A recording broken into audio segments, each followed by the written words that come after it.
जिंदगी में कई बार हम ऐसी परेशानियों से घिर जाते हैं जहां हमें सही समाधान समझ नहीं आता। ऐसा लगता है कि दुनिया की हर मुश्किल हमारे सामने खड़ी है और हमारे पास उससे बचने का कोई रास्ता नहीं है। लेकिन अक्सर समाधान हमारे सामने ही होता है, बस हमें उसे देखने का सही तरीका अपनाने की जरूरत होती है। इस कहानी में हम जानेंगे कि किस तरह सही सोच और धैर्य से बड़ी समस्या का हल निकाला जा सकता है।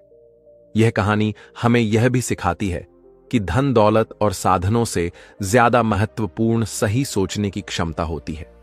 कहानी की शुरुआत होती है एक अमीर आदमी से। उसके पास हर सुख सुविधा थी।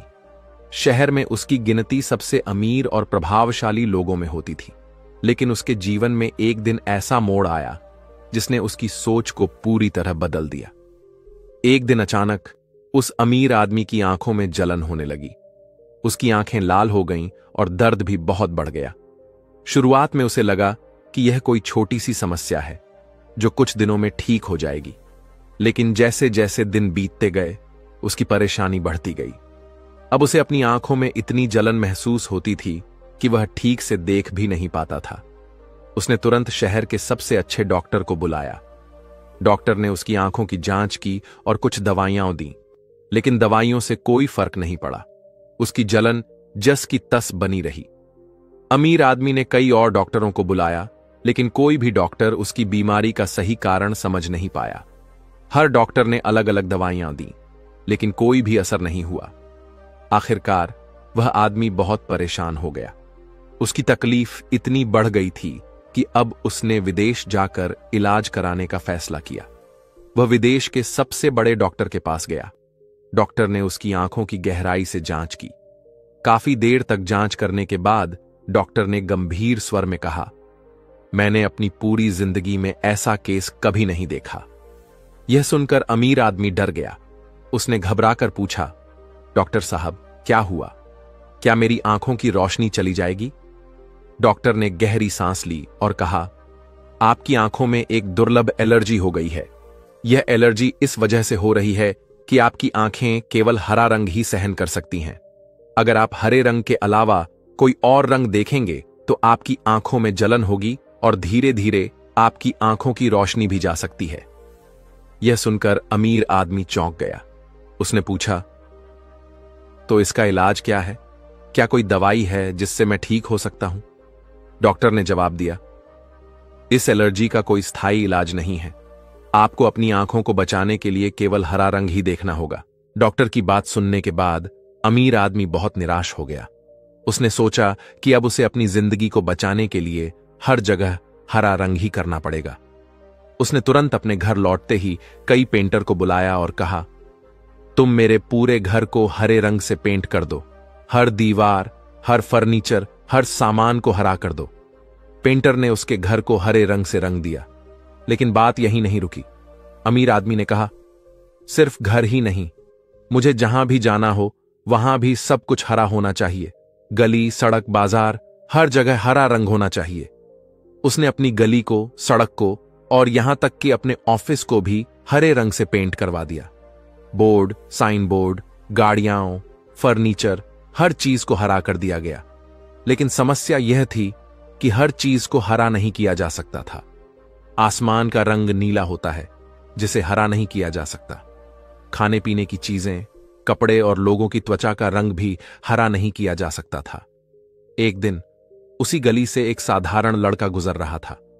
उसने देखा कि चारों ओर हर चीज हरे रंग की है। उसे यह बहुत अजीब लगा।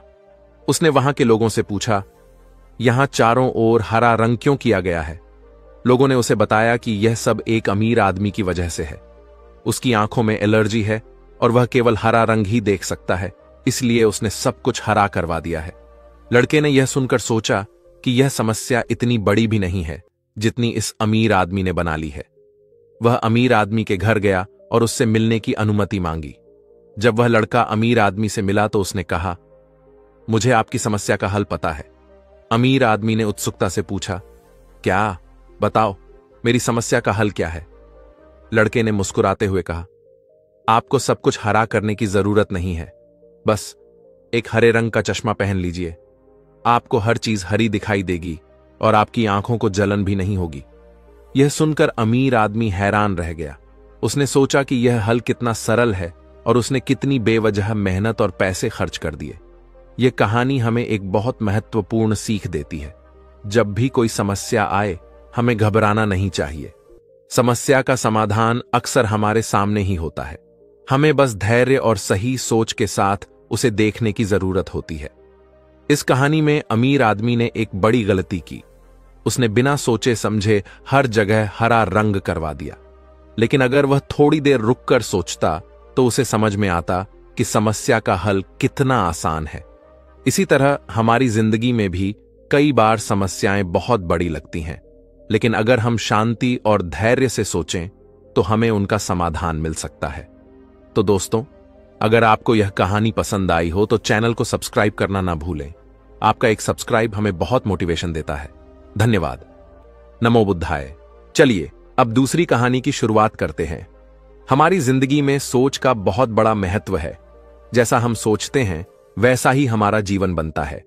अगर हमारी सोच सकारात्मक है तो जीवन में खुशियां और सफलता हमारे कदम चूमती हैं। लेकिन अगर हमारी सोच नकारात्मक है तो मुश्किलें और निराशा हमें घेर लेती हैं। इसलिए यह कहना बिल्कुल सही है, सोच बदलो, जिंदगी खुद बदल जाएगी। जब हम किसी भी समस्या को हल करने के बारे में सोचते हैं तो सबसे पहले हमारा नजरिया मायने रखता है। अगर हम यह मान लें कि समस्या का कोई हल नहीं है तो सच में हमें रास्ता नहीं दिखेगा। लेकिन अगर हम पूरे विश्वास के साथ हल खोजने की कोशिश करेंगे तो समाधान जरूर मिलेगा। उदाहरण के लिए, जब किसी छात्र को पढ़ाई में कठिनाई होती है तो अगर वह यह सोचे कि मुझसे नहीं होगा तो वह और भी हताश हो जाएगा। लेकिन अगर वह सोच बदले और कहे कि मैं सीख सकता हूं, बस मुझे थोड़ा प्रयास करना होगा, तो उसकी ऊर्जा बढ़ जाएगी और वह पढ़ाई में सुधार कर सकेगा। सोच बदलने का मतलब केवल सकारात्मक बातें सोचना नहीं है, बल्कि अपने जीवन की परिस्थितियों को सही नजरिए से देखना है। जब हम अपनी असफलताओं से सीखने लगते हैं और हर कठिनाई को एक अवसर समझते हैं तो हमारी सोच बदल जाती है। यह बदली हुई सोच ही हमें आगे बढ़ने की प्रेरणा देती है। महान लोगों की जिंदगी में भी सोच का बहुत बड़ा रोल रहा है। अब्राहम लिंकन ने जीवन में कई बार असफलता देखी, लेकिन उन्होंने हार नहीं मानी। उनकी सोच थी कि असफलता एक कदम पीछे जाने जैसा है, ताकि आप आगे की बड़ी छलांग लगा सकें। इसी सोच ने उन्हें अमेरिका का राष्ट्रपति बना दिया। हमारी जिंदगी में कई बार परिस्थितियां हमारे नियंत्रण में नहीं होती, लेकिन हमारी सोच हमेशा हमारे हाथ में होती है। किसी ने सही कहा है, हम नहीं चुन सकते कि हमारे साथ क्या होगा, लेकिन हम यह जरूर चुन सकते हैं कि हम उस पर कैसे प्रतिक्रिया देंगे। यही बात हमारी सोच की ताकत को दर्शाती है। अगर हम हर स्थिति में कुछ अच्छा देखने की आदत बना लें तो हमारी जिंदगी धीरे धीरे बेहतर बनने लगती है। सकारात्मक सोच हमें शांत, खुश और आत्मविश्वासी बनाती है। अंत में, सोच बदलने के लिए जरूरी है कि हम रोज खुद को प्रेरित करें, अच्छी किताबें पढ़ें, सफल लोगों की कहानियां जानें और अपनी गलतियों से सीखें। अगर हम अपनी सोच को सही दिशा में ले जाएं, तो यकीन मानिए जिंदगी खुद ब खुद बदल जाएगी। चलिए इस बात को एक बौद्ध कहानी के माध्यम से समझते हैं। किसी शहर के रेलवे स्टेशन पर एक भिखारी रहता था। वह वहां आने जाने वाली रेलगाड़ियों में बैठे यात्रियों से भीख मांगकर अपना पेट भरता था। एक दिन जब वह भीख मांग रहा था तो सूट बूट पहने एक लंबे से व्यक्ति ने उसे दिखा। उसने सोचा कि यह व्यक्ति बहुत अमीर लगता है, इससे भीख मांगने पर यह मुझे जरूर अच्छे पैसे देगा। वह उस लंबे व्यक्ति से भीख मांगने लगा। भिखारी को देखकर उस लंबे व्यक्ति ने कहा, तुम हमेशा मांगते ही रहते हो, क्या कभी किसी को कुछ देते भी हो? भिखारी बोला, साहब मैं तो भिखारी हूं, हमेशा लोगों से मांगता ही रहता हूं, मेरी इतनी औकात कहां कि किसी को कुछ दे सकूं। लंबा व्यक्ति बोला, जब किसी को कुछ दे नहीं सकते तो तुम्हें मांगने का भी कोई हक नहीं है। मैं एक व्यापारी हूं और लेन देन में ही विश्वास करता हूं। अगर तुम्हारे पास मुझे कुछ देने को हो तभी मैं तुम्हें बदले में कुछ दे सकता हूं।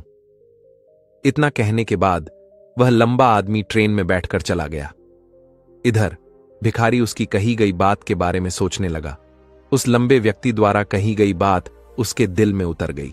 वह सोचने लगा, शायद मुझे भीख में अधिक पैसा इसीलिए नहीं मिलता क्योंकि मैं उसके बदले में किसी को कुछ दे नहीं पाता हूं।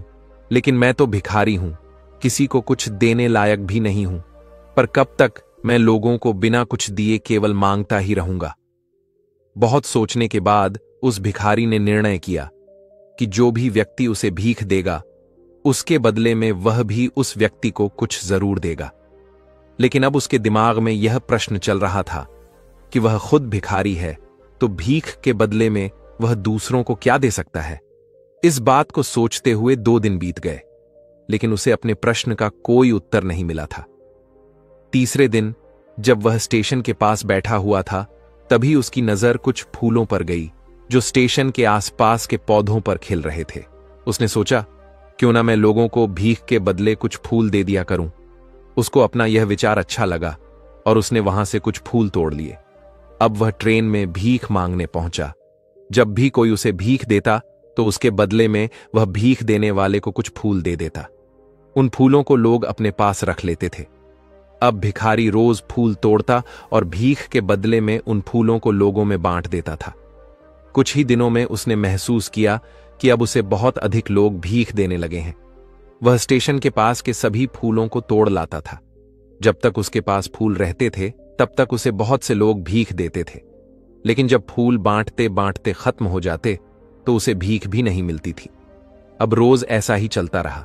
एक दिन जब वह भीख मांग रहा था तो उसने देखा कि वही लंबा व्यक्ति ट्रेन में बैठा है, जिसकी वजह से उसे भीख के बदले फूल देने की प्रेरणा मिली थी।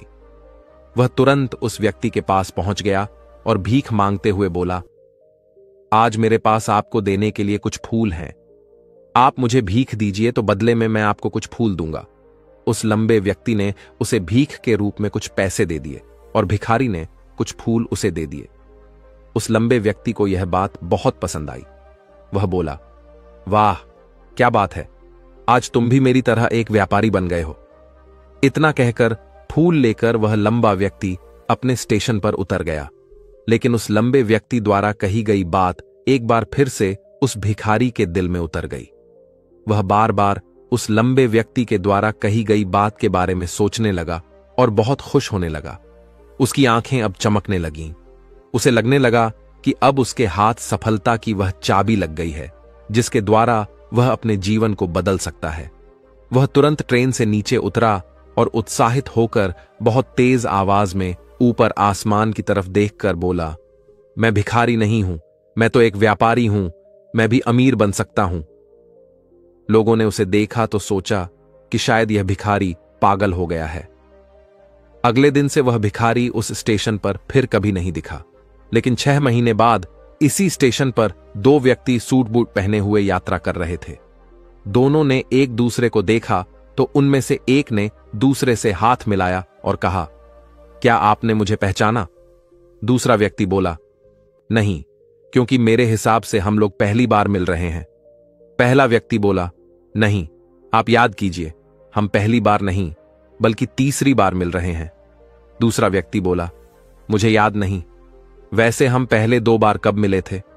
अब पहला व्यक्ति मुस्कुराया और बोला, हम पहले भी 2 बार इसी ट्रेन में मिले थे।